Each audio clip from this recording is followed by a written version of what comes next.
2020 menjadi tahun yang suram karena merebaknya virus COVID-19 hingga menyebabkan banyak kasus kematian.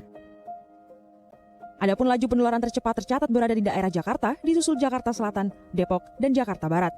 Dan salah satu klaster yang harus diperhatikan adalah klaster perkantoran. Sampai pada munculnya sebuah pernyataan, saatnya kita kerja dari rumah, belajar dari rumah, ibadah di rumah. Karena hal tersebut, muncul banyak kebijakan-kebijakan untuk memutus rantai COVID-19, seperti perintah mematuhi protokol kesehatan, pembatasan sosial berskala besar atau PSBB, vaksin massal, dan penerapan work from home atau WFH bagi pekerja. Namun, tidak semua sektor pekerjaan dapat dikerjakan dari rumah.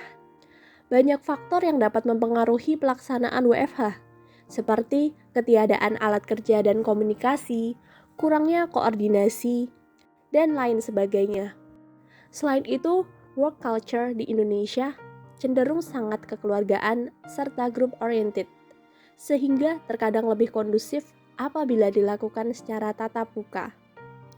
Dua hal ini yaitu takut akan penyebaran COVID-19, tetapi ingin bertemu kolega tentu kontradiktif. Sehingga model kerja hybrid dapat menjadi salah satu solusinya. Remote work model merupakan model kerja yang memungkinkan pekerja untuk melakukan aktivitas kerja dari jarak jauh. Model kerja tersebut dapat menekan biaya terkait kebutuhan kantor beserta fasilitasnya. Sedangkan hybrid work model merupakan model kerja yang mengkombinasikan aktivitas bekerja di kantor dan kerja jarak jauh. Remote work model dan hybrid work model terbagi ke dalam 6 jenis yang masing-masing memiliki karakteristik tersendiri. Model yang pertama yaitu Office First Remote Friendly Hybrid Model. Model ini mengharuskan karyawannya untuk WFO hampir sepanjang waktu, tetapi sambil mengizinkan mereka bekerja jarak jauh dalam beberapa waktu saja. Perusahaan dengan tipe seperti ini cenderung menganggap jarak adalah penghambat dalam terbentuknya tim yang sukses. Model ini memiliki kelebihan dan juga kekurangan. Kelebihannya yaitu karyawan memiliki kesempatan untuk mengurus urusan pribadinya saat mereka membutuhkannya tanpa perlu cuti jika masih bisa bekerja dari rumah. Atau bisa dibilang model ini praktis untuk orang yang sudah berkeluarga, yaitu memiliki anak atau tanggung jawab lain di luar dari pekerjaannya. Selain itu, kekurangannya dari metode ini yaitu manajemen yang akan menyetujui remote days dapat memicu terjadinya konflik terkait kriteria persetujuannya. Maka dari itu, diperlukan standar yang jelas mengenai kriteria untuk karyawan yang akan melakukan WFH atau work from home demi menghindari subjektivitas.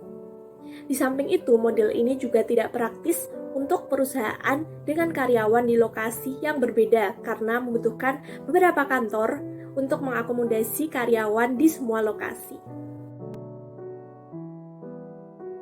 Model kerja yang kedua yaitu Partly Remote Hybrid Model, yang mana sebagian karyawannya WFO atau bekerja di kantor, seperti tim SDM, dan sebagian lainnya WFH atau bekerja dari jarak jauh, contohnya seperti tim konten. Keuntungan dari metode ini yaitu memungkinkan perusahaan untuk mencari potensi karyawan non-lokal, yang mana berguna untuk posisi yang tidak memerlukan kehadiran di kantor seperti posisi desain, web developer, content writer, dan masih banyak lagi. Metode ini juga memiliki kekurangan, yaitu apabila tim dalam perusahaan tersebut kurang memiliki komunikasi yang baik, maka dapat beresiko pada tim yang bekerja dari jarak jauh merasa terasingkan dengan karyawan lainnya. Akibatnya, mereka cenderung menjadi sangat tertutup, sehingga diperlukan pertemuan secara rutin antara tim online dan juga tim offline. Model kerja ini paling cocok untuk perusahaan yang sudah beroperasi secara offline tetapi ingin memperluas tenaga kerja di luar lokasi geografis mereka dengan potensi yang lebih beragam. Model yang ketiga adalah Flexible Hybrid Model, yaitu model kerja yang memberikan keleluasaan kepada karyawan untuk memilih kapan mereka ingin bekerja dari kantor dan kapan dari tempat lain. Keuntungan dari model ini yaitu karyawan memiliki fleksibilitas di tempat kerja. Berdasarkan survei, ditemukan bahwa 55% responden menginginkan untuk bekerja dari jarak jauh, setidaknya 3 kali dalam seminggu. Selain itu, hasil menyatakan pula bahwa hanya 8% yang menyatakan bahwa mereka lebih suka sepenuhnya bekerja di kantor. Namun model ini juga memiliki kekurangan yang serupa dengan model kedua, yaitu adanya kesenjangan antara in-group versus out-group, di mana mereka yang bekerja dari rumah memiliki tingkat promosi 50% lebih rendah daripada rekan kerja yang berpusat pada kantor. Hal ini disebut sebagai bias kedekatan, yang mana karyawan yang bekerja lebih dekat dengan pimpinan di kantor dianggap sebagai pekerja yang lebih baik. Maka dari itu, diperlukan keobjektifan dalam menilai kualitas karyawannya, bukan hanya dari kedekatan jarak saja. Model keempat yaitu Choose Your Own Adventure Hybrid. Model ini memberikan kebebasan kepada karyawan untuk memilih model kerja sesuai dengan kenyamanannya.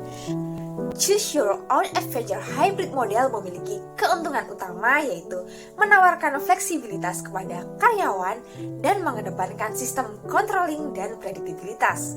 Artinya, karyawan memiliki kebebasan dalam memilih sistem kerja, tetapi perusahaan tetap bertanggung jawab dalam penilaian. Model ini juga memungkinkan perusahaan untuk memperluas cakrawala bisnisnya karena memperkerjakan karyawan di lokasi geografis yang beragam.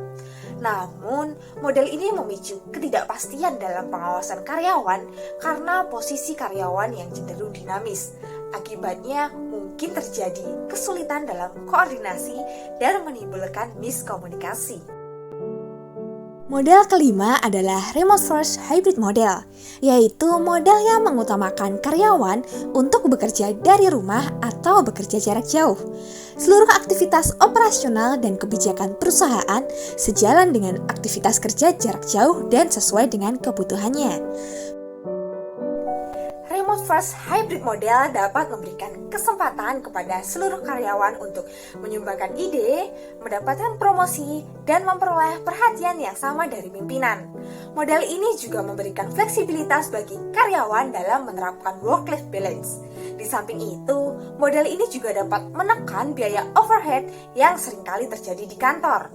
Namun, di sisi lain, komunikasi menjadi tantangan terbesar bagi perusahaan dalam menerapkan model ini. Model terakhir yaitu Fully Remote Model, di mana seluruh aktivitas bisnis dilakukan secara jarak jauh karena perusahaan tidak memiliki ruang kantor ataupun kantor pusat. Perusahaan biasanya mengandalkan aplikasi virtual untuk mengkoordinasikan seluruh karyawannya. Fully remote model memungkinkan perusahaan menghilangkan proximity bias karena seluruh karyawan bekerja jarak jauh. Di samping itu, perusahaan juga dapat merekrut orang dengan berbagai talenta karena memungkinkan perekrutan dari berbagai wilayah geografis. Karyawan juga memiliki fleksibilitas tinggi dalam menerapkan work-life balance. Dan dari segi biaya, model ini dapat menekan biaya overhead di kantor. Namun, lagi-lagi, komunikasi menjadi tantangan terbesar bagi perusahaan yang menerapkan model ini. Nah, dari 6 model kerja remote work and hybrid work tadi, mana sih yang lebih bagus? Jawabannya tidak ada. Tiap model tentu memiliki kelebihan dan kekurangan masing-masing, tergantung pada culture yang terdapat di perusahaan.